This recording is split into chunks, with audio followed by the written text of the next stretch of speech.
నమస్తే, welcome to 99 TV. పశ్చిమ బెంగాల్ని ఉత్తర కొరియాగా మారుస్తున్నారా మమతా బెనర్జీ గారు అని చెప్పి నెటిజన్లు మిమ్మల్ని ప్రశ్నిస్తున్నారా దేశవ్యాప్తంగా. ఎవరు ఈ శర్మిష్ఠా పనోలి? ఆ చిన్న ఒక 22 ఏళ్ల యువతి, ఆమెని టార్గెట్ చేసుకొని మమతా బెనర్జీ చేసిన విష రాజకీయం ఇవాళ దేశం మొత్తం రాజకీయాన్ని నిలదీసి ప్రశ్నిస్తోంది. మీకు షేమ్ అనిపించట్లేదా మమతా బెనర్జీ గారు? ఒక ఆడపిల్ల మీద చాలా దాడిని ఉధృతం చేసి నలువైపులా కమ్మేసి ఆమె రూట్స్ వెస్ట్ బెంగాల్లో ఉన్నాయని తెలుసుకొని అది పట్టుకొని అక్కడి నుంచి కంప్లైంట్ ఇప్పించి ఆమె చేసిన వ్యాఖ్యలు అభ్యంతరకరంగా ఉన్నాయనే నెపంతో 1500 కిలోమీటర్ల దూరం వాళ్ళ మీ పోలీసుల్ని పంపించి హర్యానాలో గుడిగాంలో ఆమెను అరెస్ట్ చేశారు. తీసుకెళ్లారు, కోర్టులో హాజరుపరిచారు. హాజరుపరిచినప్పుడు ఆ యువతి పడ్డ మనోవేదన ఒకసారి ఆలోచించండి. ఆమె ఏం మాట్లాడింది తన పోస్ట్ సోషల్ మీడియాలో? ఆపరేషన్ సింధూర్ తర్వాత షీ బికేమ్ ఎమోషనల్. అంతకుముందు జరిగిన పహల్గాం దాడిలో మరణించిన వారి పట్ల వారి కుటుంబాలకు తన సానుభూతిని ఎక్స్టెండ్ చేస్తూ, సాలిడారిటీ చెప్తూ, ఈ దాడికి పాల్పడ్డ అమానుషంగా వ్యవహరించిన ఉగ్రవాదుల్ని దండించాలని కోరుతూ మరి బాలీవుడ్ని ఏలుతున్న ఖాన్ త్రయం మీద కొన్ని వ్యాఖ్యలు చేసి వాళ్ళ సంప్రదాయాలను తప్పబట్టింది. ఖాన్ త్రయం ఎందుకు మాట్లాడట్లేదు? సల్మాన్ ఖాన్, షారూఖ్ ఖాన్ అండ్ అమీర్ ఖాన్ వీళ్ళు ఎందుకు మాట్లాడట్లేదని ఆవిడ ప్రశ్నిస్తూ వాళ్ళ సంప్రదాయాలను తప్పబట్టింది. దాని మీద అభ్యంతరాలు వ్యక్తం అయితే మళ్ళీ దాని మీద పోస్ట్ పెట్టారు. ఆవిడ పెట్టి ఇలా ఎవరికైనా అభ్యంతరాలు ఉన్నాయి, దానికి నేను క్షమాపణలు చెప్తున్నాను, నా పోస్ట్ డిలీట్ చేస్తున్నాను అన్నారు. కానీ పగబట్టి కక్షగట్టి పూణేలో చదువుతున్న ఆ లా స్టూడెంట్ 22 ఏళ్ల శర్మిష్ఠా పనోలిని ఆవిడ స్వస్థలంలో, అంటే ఆవిడ ప్రస్తుతం ఉంటున్న హర్యానాలో గుడిగాంలోకి వెళ్ళి మళ్ళీ అరెస్ట్ చేసి తీసుకొచ్చి పోలీసుల ముందు ప్రవేశపెట్టేదాకా నిద్రపోలేదు మమతా బెనర్జీ. ఎందుకు అంటే వెస్ట్ బెంగాల్ ఎలక్షన్స్ వస్తున్నాయి, మైనారిటీలో ఓట్లు కావాలి. మైనారిటీలో ఓట్లు కావాలా, ఉగ్రవాదుల ఓట్లు కావాలా? మైనారిటీలు వేరు, ఉగ్రవాదులు వేరు, రెండు వేరు సెక్షన్స్. మైనారిటీలు 90% మంది వాళ్ళు తమ జీవన విధానం వేరు, వాళ్ళ తంటాలు వాళ్ళు పడుతుంటారు, ఉద్యోగాలు చేసుకుంటుంటారు, వ్యాపారాలు చేసుకుంటుంటారు, వాళ్ళ కుటుంబాలు వాళ్ళు పోషించుకుంటున్నారు. మిగిలిన 10% మంది ఉగ్రవాద భావజాలంతో ఉన్నవాళ్ళు. వాళ్ళకి వీళ్ళకి సంబంధం లేదు. ఈవిడ సంతుష్టీకరణ ఎవరి కోసం? ఉగ్రవాదును సంతుష్టీకరించడానిక? మరి ఆవిడేముంది ఇక్కడ అభ్యంతరకరమైన పదజాలం వాడింది కాబట్టి అరెస్ట్ చేయించాల్సి వచ్చిందని చెప్పి వెస్ట్ బెంగాల్ పోలీసులు మరి శర్మిష్ఠాని అరెస్ట్ చేసి తీసుకెళ్లారు. స్వయంగా మీరే గంధాధర్మం అని చెప్పేసి మాట్లాడిన మమతా బెనర్జీ గారు, మేము కూడా ఆంధ్రప్రదేశ్లోనో తెలంగాణలో మీ మీద కేసు పెట్టి మిమ్మల్ని అరెస్ట్ చేసి మా ప్రభుత్వాలు కూడా ఇక్కడ తీసుకురావచ్చా అని జనం అడుగుతున్నారు. మీకో రూలు మాకో రూలు ఉండదు. మీరేమి ప్రత్యేక దేశం కాదు కదా. మీరేమి బంగ్లాదేశ్ లాగా భారతదేశం పాకిస్తాన్ నుంచి బంగ్లాదేశ్ విడిపోయినట్టు మీరేం భారతదేశం నుంచి వెస్ట్ బెంగాల్ ఏం విడిపోలేదుగా, ఇంకా కలిసే ఉందిగా. మీరు ప్రస్తుతానికి వెస్ట్ బెంగాల్ ముఖ్యమంత్రి కదా, భారత రాజ్యాంగం మీకు కూడా వర్తిస్తుంది కదా అని అడుగుతున్నారు. మీ దగ్గర సమాధానం ఉందా? మీ ఎంపీలు, మీ నాయకులు, మీ ఎమ్మెల్యేలు నోటికొచ్చినట్టు మాట్లాడినప్పుడు మమతా బెనర్జీ గారు మీరు ఎక్కడికి వెళ్ళిపోయారు? ఈ దేశంలో లేరా? లేకపోతే మీకు చెవికి ఎక్కలేదా? మీ కళ్ళకి కనపడలేదా అని కూడా అడుగుతున్నారు. మీ మహువా మొయిత్రా ఆవిడేమంటుందండి కాళీమాతని? మద్యం తాగుతూ మాంసం తినే దేవత అంటుందా? పైగా ఆవిడ ముందర వెళ్ళి సిగరెట్ కాలుస్తూ మాట్లాడుతుందా? ఇవేం మీకు అభ్యంతరం కనిపించలేదా?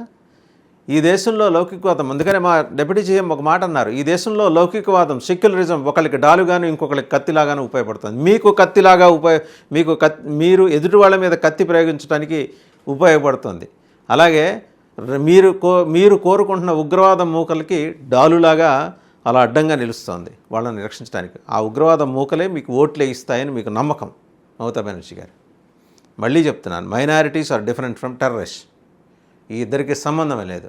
మతం ఒకటే అయితే అయి ఉండొచ్చు కాక, వాళ్ళ మతం చెప్పింది కదా అని 90% ప్రశాంతంగా ఉన్న మైనారిటీలు వచ్చి ఇక్కడ ఎలాంటి అలజడులు చేయరు. 10% మందే ఉన్నారు. ఆ 10% మంది పాకిస్తాన్ నుంచి, బంగ్లాదేశ్ నుంచి దిగుమతి అవుతుంటారు. ఇవాళ శర్మిష్ఠ దాన్ని క్వశ్చన్ చేసింది, ఆ విషయాన్ని క్వశ్చన్ చేసింది. బాలీవుడ్ హీరోలు ఖాన్ త్రయం, షారూఖ్ ఖాన్, అమీర్ ఖాన్ అండ్ అలాగే సల్మాన్ ఖాన్. షారూఖ్, సల్మాన్ అండ్ అమీర్, వీళ్ళ ముగ్గురు బాలీవుడ్ మీద దాదాపు 3 దశాబ్దాలుగా పెత్తనం చేస్తున్నారు. కోట్లాది రూపాయలు సంపాదించారు. ఈ దేశానికి కష్టం కలిగింది, ఈ తల్లిబిడ్డలు రక్తంతో తల్లిబిడ్డల రక్తార్పణంతో పహల్గాం తడిసింది ఉగ్రవాదులు చేసిన అమానుషమైన దాడిలో. మతం పేరు అడిగి ప్యాంట్లు చించి సర్జరీలు జరిగాయా లేదా చెక్ చేసి వాళ్ళని చంపినప్పుడు ఏమైపోయారండి ఈ ముగ్గురు?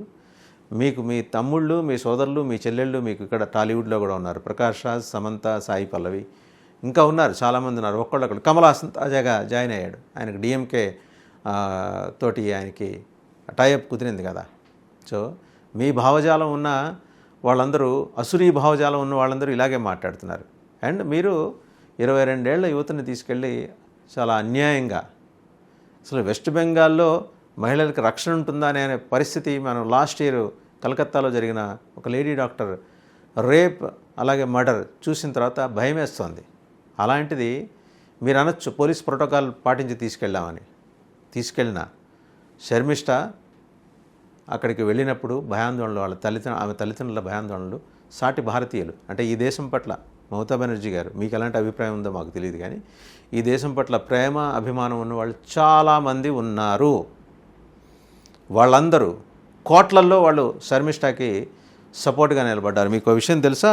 ఆవిడ ఎలాంటి మీడియా ఇన్ఫ్లుయెన్సర్ అంటే ఎక్స్లో, ట్విట్టర్లో 85,000 మంది, ఇన్స్టాలో 90,000 మంది ఫాలోయర్స్ ఉన్నారు ఆవిడకి ఎలాంటి ఇబ్బంది కలిగిన దేశం ఊరుకోదు. ఒక చిన్న పిల్లతో పెట్టుకొని మీరు రాష్ట్ర ముఖ్యమంత్రి మిమ్మల్ని మీరు బీలిటిల్ చేసుకున్నారు just because you need voting from minorities. Bangladesh నుంచి మీ వెస్ట్ బెంగాల్లో జొరబడి రచ్చగొట్టే ప్రకటనలు చేస్తున్న క్లరిక్స్ని ఏం చేస్తున్నారు మీరు? సూసైడ్ బాంబర్లను తీసుకొచ్చి కలకత్తా నడిబొడ్డున ఒక 10-15 మందిని డిప్లాయ్ చేసి మొత్తం నగరాన్ని లేపేస్తానని మాట్లాడిన బంగ్లాదేశ్ క్లరిక్ని ఏం చేశారు? ఏం పీకారు? ఏం చేశారు కాదు, కేసు నమోదు చేశారా? ఒక లా స్టూడెంటు ఆవిడ కొన్ని అభ్యంతరకర వ్యాఖ్యలు చేసింది, తర్వాత తప్పు తెలుసుకొని డిలీట్ చేసింది, ఆ విషయం పోస్ట్లో కూడా పెట్టిన తర్వాత కూడా ఆమెను అరెస్ట్ చేశారంటే ఎలాంటి దుస్సాహసానికి వెస్ట్ బెంగాల్ ప్రభుత్వం ఒడిగట్టింది? మా ఉప ముఖ్యమంత్రి అడిగారంటే ఖచ్చితంగా అడుగుతారు, మీకు సెక్యులరిజం మీకు డాలా, మా మీద కత్తా? సమాధానం చెప్పండి.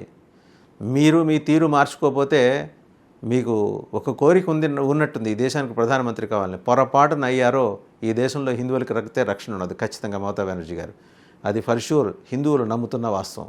పేరుకి మెజారిటీ, కానీ ఇలాంటి లత్తుగోరు కేసులు పెట్టి మరీ లోపలేయించే కార్యక్రమం మీరు చేపడతారని హిందూ సమాజం బలంగా నమ్ముతోంది. ఇంకా ఏంటి, ఆవిడ శర్మిష్ఠ ఏం మాట్లాడారు? నా బేషరతు క్షమాపణలు తెలియజేస్తున్నా, ఏదైనా పోస్ట్ చేసినా అది నా వ్యక్తిగత భావాలే, నేను ఉద్దేశపూర్వకంగా ఎవరిని బాధ పెట్టాలని అనుకోలేదు, కానీ ఇప్పుడు అది డిలీట్ చేస్తున్నా, ఇక మీద నా పబ్లిక్ పోస్ట్లో నేను జాగ్రత్తగా ఉంటాను, దయచేసి క్షమాపణలు అంగీకరించండి అని పెట్టారు ఆవిడ. ఒక లా స్టూడెంటు విజ్ఞతతోటి జరిగిన పొరపాటుని తెలుసుకొని తప్పిదానికి మన్నించమని కోరింది. బాలీవుడ్కి రెస్పాన్సిబిలిటీ లేదా? బాలీవుడ్ హీరోస్కి రెస్పాన్సిబిలిటీ లేదా? ఎక్కడో పాకిస్తాన్లో ఉన్న ఒక వెటరన్ యాక్ట్రెస్ మన జావేద్ని అవమానకరంగా మాట్లాడినప్పుడు మీరు ఎక్కడికి వెళ్ళిపోయారండి మమతా బెనర్జీ గారు? మన సినీ రచయిత జావేద్ని ఇవాళ రేపో పోవటానికి సిద్ధంగా ఉన్న నీకు సిగ్గనిపించట్లేదా భారతదేశాన్ని సపోర్ట్ చేయడానికని ఒక పాకిస్తానీ యాక్ట్రెస్, ఆవిడకు 70 ఏళ్ళు ఉంటాయి, ఓఎల్ఎక్స్ ఆవిడ మాట్లాడింది. ఎక్కడికి వెళ్ళిపోయారు మీరు? అండ్ పాకిస్తానీ యాక్టర్స్ నోటికొచ్చినట్టు మాట్లాడారు భారతదేశాన్ని. ఎక్కడికి వెళ్ళిపోయారు? ఖండించలేదు. ఎందుకు ఖండించలేదు? ఇప్పుడు మీరు మాట్లాడారు గంధా ధర్మాన్ని, అంటే మురికి ధర్మం అని, హిందూ మతం గురించి. మీ మీద కేసు పెట్టకూడదా? వేరే రాష్ట్రాల్లో పెడితే ఎంతసేపు? మిమ్మల్ని అరెస్ట్ చేయడానికి వేరే రాష్ట్రాల పోలీసులు వస్తే ఏం చేస్తారు? మీ పరువు ఎక్కడికి పోద్ది? మీ ఓటు బ్యాంకు కోసం ఇంతకీ ఆమెను ఏం చేశారు? మే 31 అలీపూర్ కోర్టులో హాజరుపరిచారు. తర్వాత బెయిల్ పిటిషన్ కొట్టేసేదాకా ప్రయత్నాలు చేశారు. ఇన్ని చేశారు మీరు. ఆవిడ చేసిన వ్యాఖ్యలు బాలీవుడ్లోని ఖాన్ త్రయం మీద. ఇంకో మాట ఇక్కడ మీరు మీ రాష్ట్రంలో జరిగిన ఒక చాలా కార్యక్రమాలు, చాలా అంశాలు, చాలా చోట్ల మీ రాష్ట్రంలో మీ నాయకులు మాట్లాడిన మాటలు, అలాగే సనాతన ధర్మం మీద మీరు అన్నారని మాటలు అన్నారు. స్వయంగా మీరే ఈ వ్యాఖ్యలు చేసినప్పుడు వేరే రాష్ట్రాల పోలీసులు కూడా పశ్చిమ బెంగాల్ వెళ్ళి తృణమూల్ కాంగ్రెస్ నాయకులను అరెస్ట్ చేసి పట్టుకొచ్చి లోపలేయచ్చు కదా. చట్టాల్లోని కొన్ని చిన్న పాయింట్లనే తీసుకొని చెలరేగితే రేపు అదే పరిస్థితి మీకు కూడా వస్తుందని కామెంట్లు పెడుతున్నారు మమతా బెనర్జీ గారు. ఇంకా మురికి మతం మీరు అన్నారా లేదా, గంధాధరం మురికి మతం అని. ఈ ఆగ్రహవేశాలు ఏమైనాయి? అసలు హిందువులు అనటానికి మీకు ఎవరు హక్కు ఇచ్చారు? మమతా బెనర్జీ గారు, మీరు బోర్న్ హిందూ అనుకుంటాను, కాకపోయినా వచ్చే నష్టం లేదు. ఈ దేశంలో సెక్యులరిజం ఉందని మీరు అనుకుంటున్నారు కదా, మీరు నమ్ముతున్న సెక్యులరిజం, కోహనా సెక్యులరిజం, దాని ప్రకారమైనా మీరు హిందువుల గురించి మాట్లాడకూడదు కదా. ఎందుకు మాట్లాడారు హిందూ ధర్మం గురించి? అండ్ అలాగే దైవదూషణని ఖండించాల్సిందే. మా ఉప ముఖ్యమంత్రి ఏమన్నారు? దైవదూషణని ఖండించాల్సిందే. అయితే లౌకికవాదం కొందరికి డాలు, కొందరికి కత్తి కాకూడదు, రెండు వైపులా సమానంగా ఉండాలి. వెస్ట్ బెంగాల్ పోలీసులారా, దేశం మొత్తం చూస్తోంది, అందరికీ న్యాయం సమానమే అనేలా పని చేయండి అని ఆయన పవన్ కళ్యాణ్ తన పోస్టులో పెట్టారు. ఆయన కూడా అరెస్ట్ చేస్తారా? ఆయన కోసం కూడా పోలీసులను పంపిస్తారా వెస్ట్ బెంగాల్ నుంచి? హిందూ ధర్మం గురించి మాట్లాడితే తప్పైందా? సనాతన ధర్మం గురించి మాట్లాడితే తప్పవుతుందా? ఎక్కడున్నారండి? అంటే మీకు మైనారిటీ ఓట్లు కావాలి, దానికోసం ఎంత నీచానికైనా దిగజారుతారనమాట. అండ్ అలాగే వెస్ట్ బెంగాల్లో ప్రతిపక్ష నేత సువేందు అధికారి, ఆయన కూడా శర్మిష్ఠ అరెస్ట్ మీద మాట్లాడుతూ బుజ్జగింపు రాజకీయాలు జరుగుతున్నాయి, మహువా మొయిత్రా కాళీమాత మీద అవమానకరమైన వ్యాఖ్యలు చేశారు, ఆమె మీద ఎఫ్ఐఆర్ నమోదైంది, కానీ ఏమైనా చర్యలు తీసుకున్నారా అని అడిగారు. ఈ మధ్యన ఆవిడ పెళ్లి కూడా చేసుకుంది మహువా మొయిత్రా, ఎందుకు తీసుకోవాలా? TMC MP Sayani Ghosh Mahadev, CMP MP Sayani Ghosh మహాదేవుడి మీద చేసిన పోస్టుపై ఏమైనా చర్యలు తీసుకున్నారా? పరమశివుడి మీద చేసిన పోస్టుల మీద ఎందుకు తీసుకోవాలా?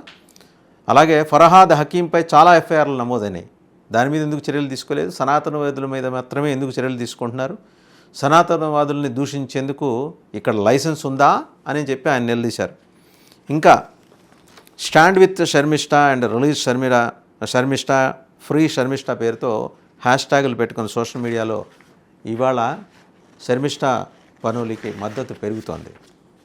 సో వెస్ట్ బెంగాల్ పోలీసులు ఇప్పుడు ఆలోచన చేయాల్సింది, లేదా వెస్ట్ బెంగాల్ ప్రభుత్వం లేదా మమతా బెనర్జీ గారిని ఆలోచన చేయాల్సింది ఏంటంటే, ఇలాంటి పిచ్చ కేసులు పెట్టి మీకున్న వెరిని ప్రపంచం మొత్తం గుర్తించేలా చేసుకోమాకండి, వెంబడే విడ్డ్రా చేసుకోండి.